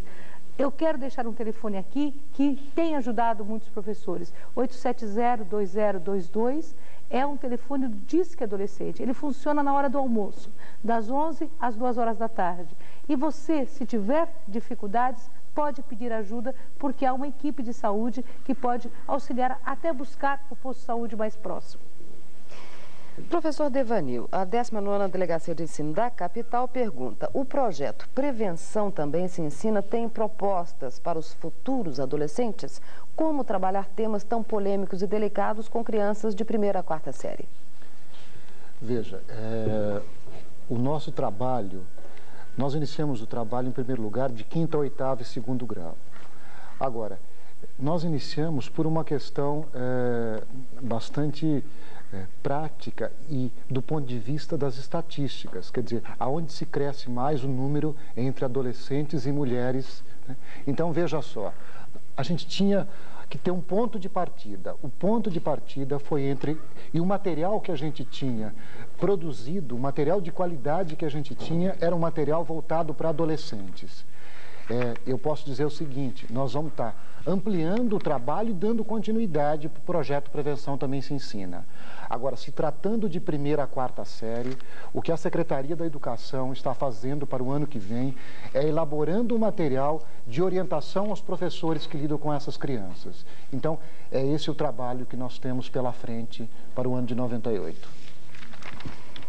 Professor Devanil ainda, por que os pais dos alunos não participam das reuniões nas escolas quando o assunto é sobre AIDS? O que fazer para trazê-los a essas reuniões? Não, eu discordo, os pais participam sim. Eu acho que nós temos exemplos, né? E eu acho que cada um que está na sua delegacia poderia agora estar junto comigo e contar uma história assim. Eu tenho um pai que mora em São Sebastião, ou em Jacareí, ou em Cabreúva, que está muito junto com a gente, né? Alguns exemplos. Então, essa ideia de que o pai não participa é difícil. Eu acho que tem uma condição de vida, às vezes, do pai, que é do trabalho, que é do dia a dia, que você não consegue estar trazendo ele para a escola. Agora, quando se cria estratégias na escola de exibir um vídeo, como o ano passado, o número de pais que participaram do dia do dia do trabalho no sábado lá na escola foi muito grande. E veja só, naturalmente, o pai, às vezes, ele tem vergonha de discutir determinados assuntos. Aquilo para ele é tabu. Não é fácil. Se a gente está conseguindo abrir hoje esse espaço vital, nunca se falou de sexo e drogas do jeito que a gente está falando hoje. Então, se você criou um espaço hoje na escola, você tem que criar estratégias para ele poder estar chegando e não se sentir intimidado. Agora, eu acho que tem eu acho que tem jeito de estar fazendo que o pai participe mais, sim. Eu acho que tem um trabalho aí da igreja. Eu acho que a igreja pode estar ajudando e estar falando para estar participando das atividades nas escolas. Tem um papel que é da escola, de certa forma, está enviando folhetos, está elaborando alguns materiais para estar chamando o pai para a escola, chamando para uma reunião onde você não usa simplesmente o recurso da orientação direta, mas de um trabalho mesmo, onde o pai possa estar conversando num grupo, depois ele está voltando. Então, são inúmeras as estratégias, né? E eu acho que cada escola aí, eu não vou entrar em cada unidade para estar falando, mas cada um sabe a sua realidade, né? Eu acho que tem que buscar todas as formas, todas as articulações. Doutor Arthur, a pergunta vem da capital, 21ª Delegacia de Ensino. O uso de preservativo é 100% seguro? E há algum risco do vírus passar pelos poros do preservativo? Uma boa pergunta essa, para mais uma vez reforçar que camisinha, preservativo não tem poros. né? Ou seja, essa história de que haveriam microporos, isso não procede, tá? A camisinha de látex, quando aprovada aqui no caso brasileiro pelo Inmetro, ela é 100% segura desde que na data de validade, dentro da data de validade, e desde que tenha sido acondicionada de forma correta. O grande problema com a camisinha está muito mais ligado a não saber utilizar e isso poder levar a um estouro da camisinha do que qualquer questão de poro ou porosidade. Isso não existe. Então, sempre é fundamental a questão de a hora de colocar a camisinha com o pênis ereto, senão não funciona. Lembrar sempre de tirar o ar da pontinha, depois desenrolar. E lembrar também que é sempre bom botar a camisinha antes de começar a brincadeira. Porque a principal causa, eu acho, de falha da camisinha, mais do que o estouro da camisinha, é se esquecer de usar. Então, a hora que a camisinha não funciona é quando a gente não coloca ela onde ela tem que estar na hora certa. Doutora Albertina, 10ª Delegacia de Ensino, como identificar se há o uso de drogas em adolescentes que sentem-se reprimidos? Eu acho que toda vez que nós percebemos um adolescente, na verdade a adolescência é um movimento importante. Então o adolescente é rebelde, ele questiona, ele discute, mas toda vez que nós tivermos um adolescente mais afastado das atividades, mas sem participação, um adolescente que realmente não se comunica, que ele está longe desse movimento e desse tumulto. Às vezes, nos intervalos, ele não conversa, ele está sozinho. Esse adolescente, ele está com alguma droga de afeto. Eu digo sempre, não é a droga injetável, nem a droga que ele está usando. O adolescente que está não enturmado, não participa, não olha, não diz, não fala o que ele sente, ele está vivendo uma situação de drogadição. Essa drogadição não precisa ser a substância, mas é alguma coisa nesse desafio que ele está vivendo que o põe em risco. Então eu digo sempre para que todos os professores estejam atentos.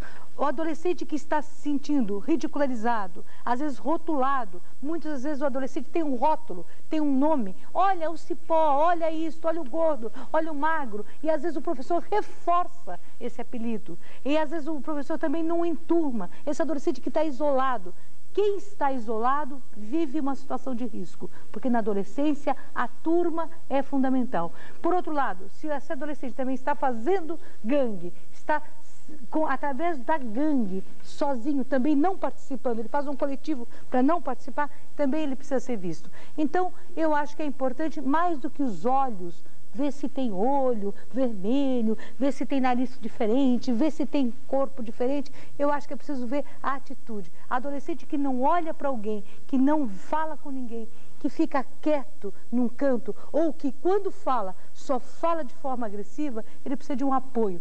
Ele pode ser um indivíduo, ele é uma pessoa que está sem autoestima ou sem autoimagem positiva e, portanto, não tem autocuidado. Ele, se não está, ele está no caminho não das drogas, mas da situação de risco, ou para uma gravidez ou para uma sexualidade sem prevenção.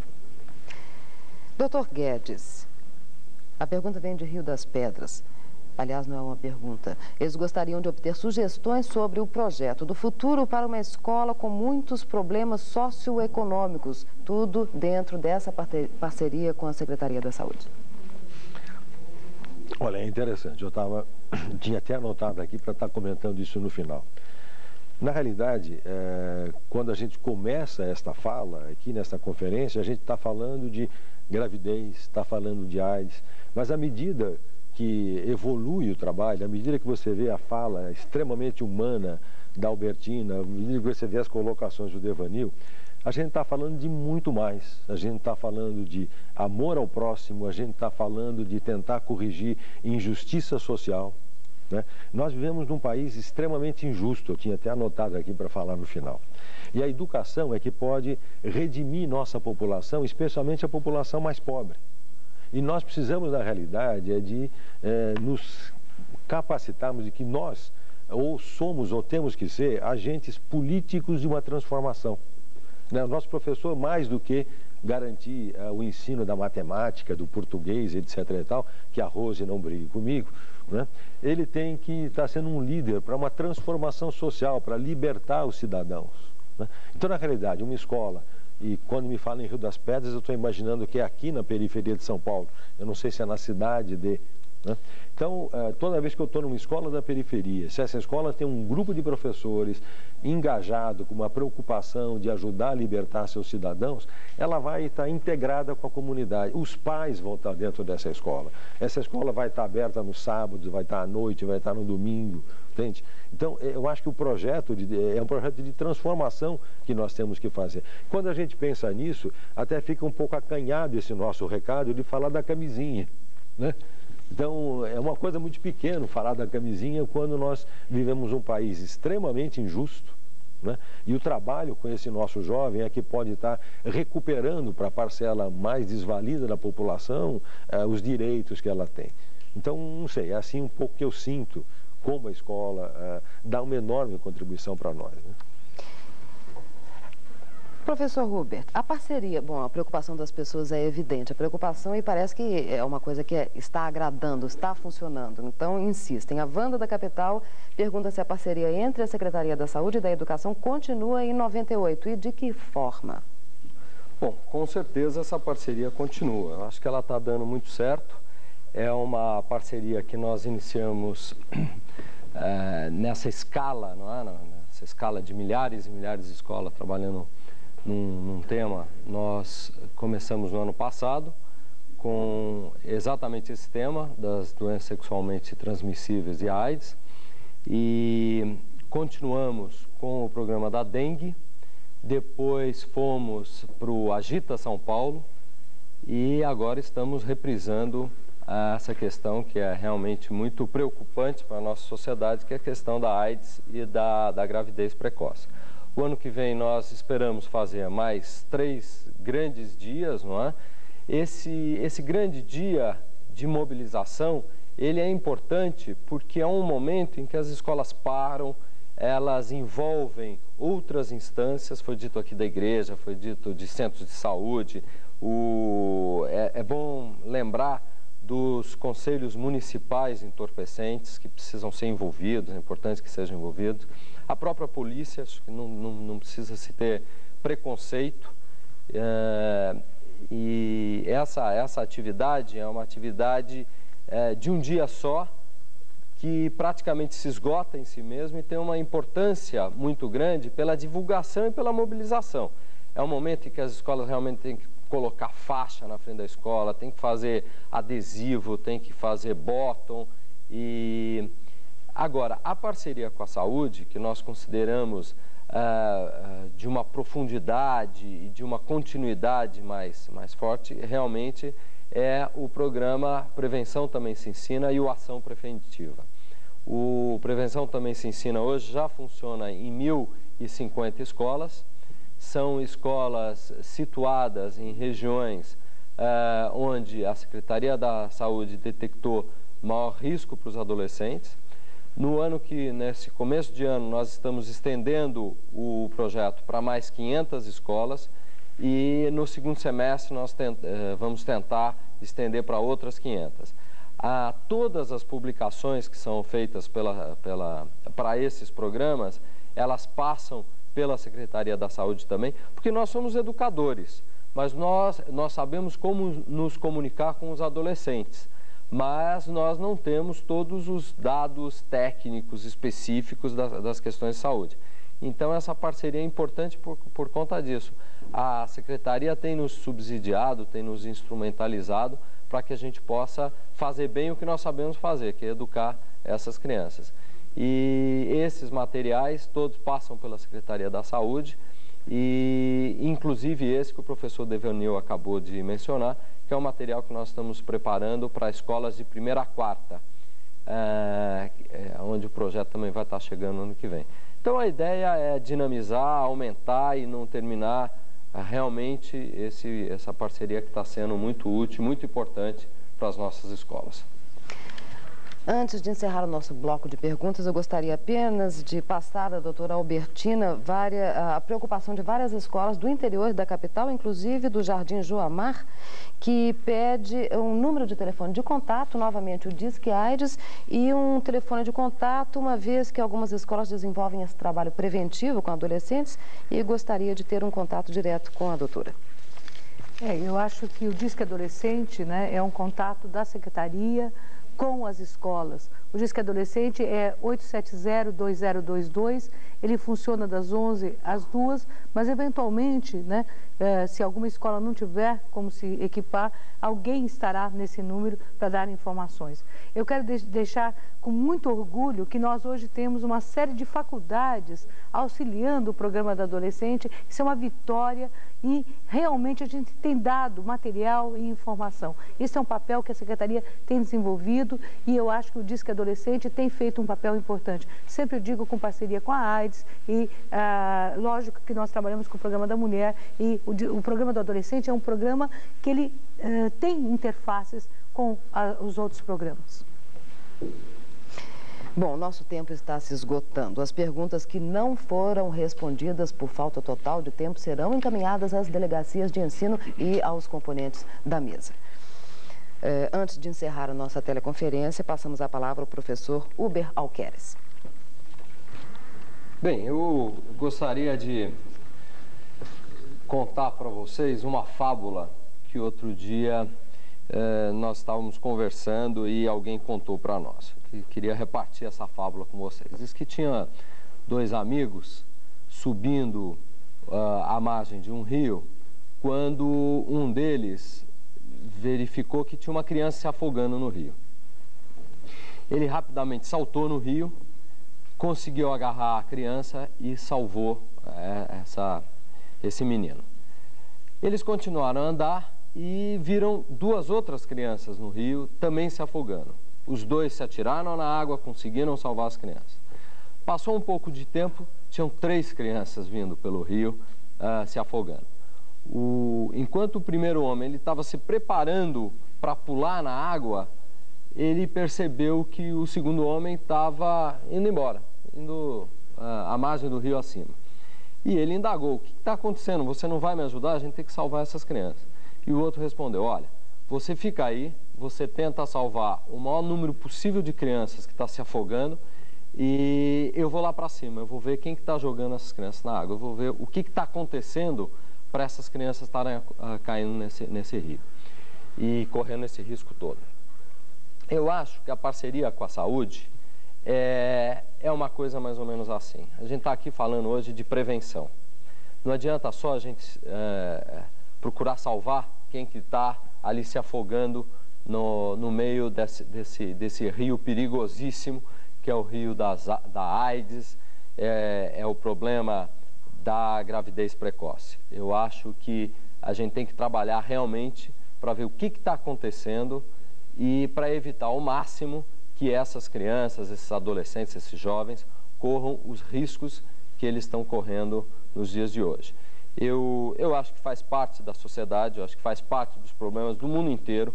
Quando a gente vai para os Estados Unidos, ou para a Europa, ou para qualquer outro país que não seja o Brasil, você verifica que existem escolas que têm muito problema com relação a esses temas e que procuram trabalhar, procuram enfrentar. Isso não é um problema que é um problema de São Paulo, um problema de Brasil. Isso é um problema do mundo inteiro, um problema que hoje está colocado para essa sociedade, não é? E a gente não pode fazer de conta que não está acontecendo. A gente tem que ir e tem que procurar tratar e trabalhar da melhor forma possível. Eu acho que a Secretaria da Saúde e outras instâncias, eu acho que as organizações não governamentais, que estão presentes em muitas cidades, inclusive do interior de São Paulo, elas podem ajudar e existem outras instâncias que também podem ajudar. Que o professor, o educador, faça um trabalho com os seus alunos. Acho muito importante também que as escolas hoje façam um uso das verbas que o governo tem repassado para as associações de pais e mestres. Por que repassar a verba para a associação de pais e mestres? Porque é ali que pais, comunidade escolar, professores, vão estar definindo as necessidades da escola e de como essas verbas podem ser melhor aplicadas na situação daquela escola. E isso é muito importante. Hoje a presença de coordenador pedagógico e a presença de hora de trabalho pedagógico nas escolas também é muito importante, para que as escolas efetivamente estejam discutindo um projeto para a sua clientela, para a sua situação, para onde elas estão situadas. Então eu acho muito importante que a gente continue com essas parcerias e continue fazendo uma revolução que São Paulo precisa e merece que seja feita nas suas escolas. Muito obrigada, professora. Agora as considerações finais do secretário da Saúde, Dr. José da Silva Guedes. Bem, eu acho que a escola é um dos elementos com quem a gente conta numa cidade, conta na sociedade. Então, nossa expectativa é que realmente ela se engaje com a totalidade da vida da sua população, né? Eu já mencionei isso dizendo que dar um recado a respeito de AIDS e gravidez pode parecer muito pequeno dentro do contexto todo que se coloca. Mas, na realidade, nós estamos falando de alguma coisa que é a primeira causa de morte das mulheres na adolescência, que é a segunda causa de morte dos meninos, né? Que é só superada pela violência, o que mostra uma outra coisa séria que as escolas também têm que enfrentar. Então, eu acho que, focalizando o problema específico que a gente pega hoje, eu diria o seguinte: nós não podemos dar uma de avestruz e ignorar o problema. Não dá para ser hipócrita. Não é verdade que na nossa família não vai acontecer. Os nossos adolescentes, os nossos filhos, nossos alunos, eles estão transando, né, por mais loirinhos e bonitinhos que eles sejam, né? E é preciso que eles saibam como fazer, para que eles não sejam vitimados por uma prática errada, por uma prática não protegida. Então, eu acho que muito importante, como colocou o Albertino e os outros aqui, que o aluno, que a criança encontre alguém na escola com quem ele consiga se abrir, com que a menina consiga dizer: olha, o Joãozinho está querendo transar sem camisinha e eu não quero, e ele precisa dizer isso, ela precisa dizer isso para alguém. Então, a nossa grande esperança é de que as nossas escolas não tenham professores extremamente sábios nos conteúdos de AIDS, não, mas que eles representem um grupo humano, né, que acolha esse adolescente, que possam ser amigos deles. Eu acho que com isso o problema vai estar resolvido. Boa sorte a todos nós, que dia 26 seja um sucesso. Muito obrigada, secretário, muito obrigado a todos e até a próxima quarta-feira, dia 26, quando teremos o encontro sobre AIDS, DST e gravidez precoce. Lembrando que estaremos no ar na próxima quarta-feira, dia 26, das 8h40 às 10h40 da manhã. E a transmissão da teleconferência poderá ser sintonizada no mesmo canal de hoje. Portanto, até lá, muito obrigada e um bom dia.